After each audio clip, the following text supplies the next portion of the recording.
Assalamualaikum warahmatullahi wabarakatuh. Hai, bagaimana kabarnya adik-adik? Berjumpa lagi dengan Kak Wahid pada pembelajaran kelas 4, tema 2, subtema 2, mata pelajaran IPA atau Ilmu Pengetahuan Alam. Pada kali ini kita akan belajar tentang energi dan perubahan bentuk energi. Energi adalah kemampuan melakukan kerja. Setiap melakukan suatu kerja memerlukan energi. Energi dibagi menjadi beberapa bentuk. Di antaranya, yang pertama, energi listrik. Yang kedua, energi gerak. Yang ketiga, energi cahaya. Yang keempat, energi panas. Yang kelima, energi bunyi. Dan yang terakhir, energi kimia. Energi ini bisa digunakan apabila sudah terjadi perubahan bentuk energi ke energi yang lainnya. Apakah itu perubahan bentuk energi ke energi lainnya? Mari kita bahas secara bersama-sama. Perubahan bentuk energi adalah perubahan bentuk energi dari energi satu ke energi yang lainnya. Ada beberapa bentuk energi yang harus kalian pahami. Berikut merupakan perubahan bentuk energi yang berubah antara energi satu ke energi yang lainnya. Yang pertama, perubahan energi listrik menjadi energi yang lainnya. Contohnya, perubahan energi listrik menjadi panas. Energi listrik menjadi panas bisa dilihat dari contoh berikut ini. Yang pertama, kompor listrik. Yang kedua, setrika. Yang ketiga, oven. Dan yang terakhir, magicom.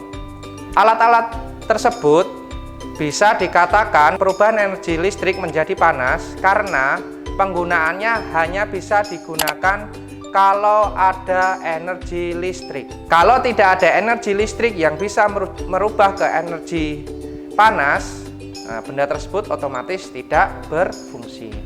Yang kedua, perubahan energi listrik menjadi kimia. Contohnya, pengisian aki. Yang kedua, pengisian batu baterai. Aki dan batu baterai bisa digunakan apabila itu dialiri listrik.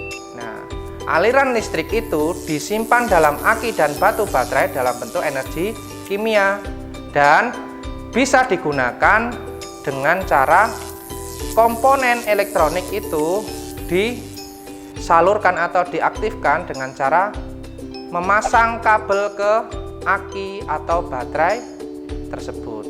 Yang ketiga, perubahan energi listrik menjadi gerak. Contohnya, kipas angin. Yang kedua, blender. Yang ketiga, mixer. Dan yang keempat, AC. Kipas angin bergerak menghasilkan angin yang biasanya kita gunakan apabila saat merasa gerah. Kemudian, blender. Blender itu juga digerakkan oleh listrik. Nah, kalau sudah bisa digerakkan dengan listrik, blender baru bisa digunakan. Kalau mixer itu sama. Penggunaannya bisa digunakan apabila dialiri listrik. Dan yang terakhir, AC.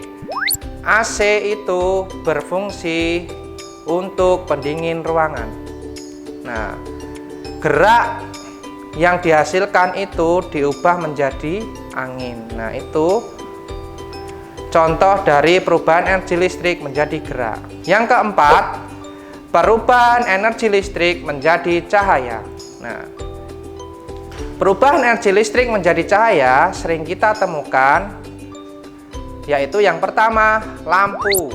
Nah, lampu bisa menyala dan bisa mengeluarkan cahaya karena adanya energi listrik. Yang kedua, layar monitor, komputer, dan layar TV. Layar monitor dan komputer bisa menyala karena ada aliran listrik dan akan menimbulkan sebuah cahaya. Kemudian yang kelima, perubahan energi listrik menjadi energi bunyi. Yang pertama contohnya bel listrik. Bel listrik biasanya sering kita temui di sekolah-sekolah. Yang kedua, radio. Radio juga hanya bisa digunakan apabila teraliri listrik. Yang ketiga, tape recorder.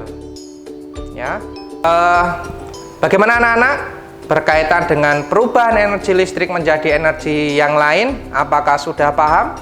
Nah, kalau sudah paham, kita lanjut ke materi selanjutnya, yaitu perubahan energi gerak menjadi bentuk energi yang lain. Tadi energi listrik, sekarang energi gerak. Perubahan energi gerak menjadi energi yang lainnya itu dapat dibagi menjadi tiga. Yang pertama, perubahan energi gerak menjadi energi panas. Perubahan energi gerak menjadi panas itu contohnya bisa dilihat saat pemakaian sepeda motor dengan jangka waktu yang lama.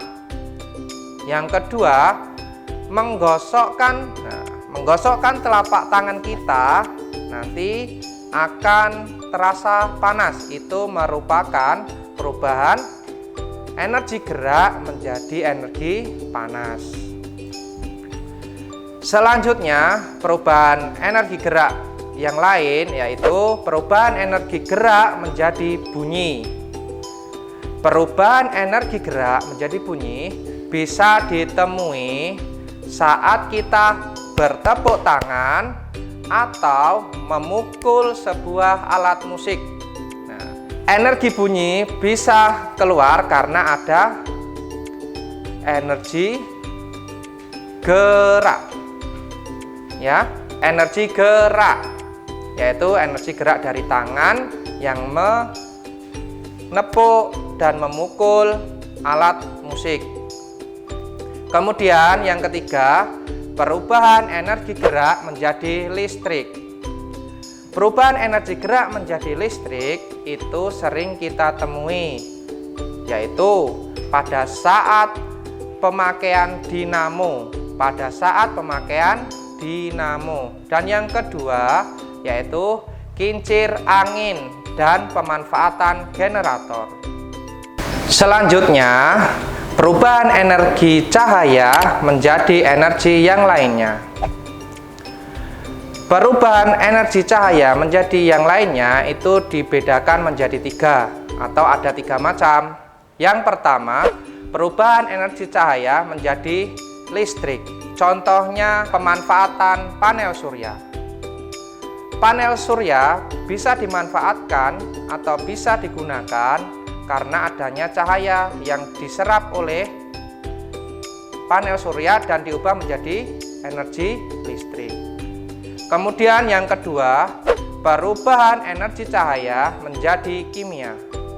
Perubahan energi cahaya menjadi kimia bisa kita lihat saat proses fotosintesis tumbuhan. Yang ketiga, perubahan energi cahaya menjadi panas. Contohnya, menyalakan lampu secara terus-menerus. Lampu yang dinyalakan secara terus-menerus akan timbul rasa panas. Yang kedua, pembakaran kertas menggunakan kaca pembesar. Nah, kertas yang dibakar dengan kaca pembesar itu bisa karena adanya sinar matahari yang dipancarkan ke kertas tersebut dengan menggunakan kaca pembesar. Itulah beberapa perubahan bentuk energi satu dengan energi yang lainnya. Sudah paham anak-anak? Nah, kalau sudah paham, coba bentuk energi apa saja yang bisa berubah ke bentuk yang lain? Ya, kakak ulangi. Yang pertama, perubahan energi listrik menjadi gerak. Yang kedua, energi listrik menjadi bunyi. Yang ketiga, energi listrik menjadi cahaya. Itulah contoh perubahan energi listrik menjadi energi yang lainnya. Nah, udah paham ya sampai sini? Semoga paham. Untuk lebih pahamnya, Kak Wahid ingin memberikan tugas, ya. Hanya satu tugas saja, ya. Silahkan cari alat elektronik yang hanya bisa berfungsi dengan adanya energi listrik. Silahkan ditulis dan fungsinya untuk apa.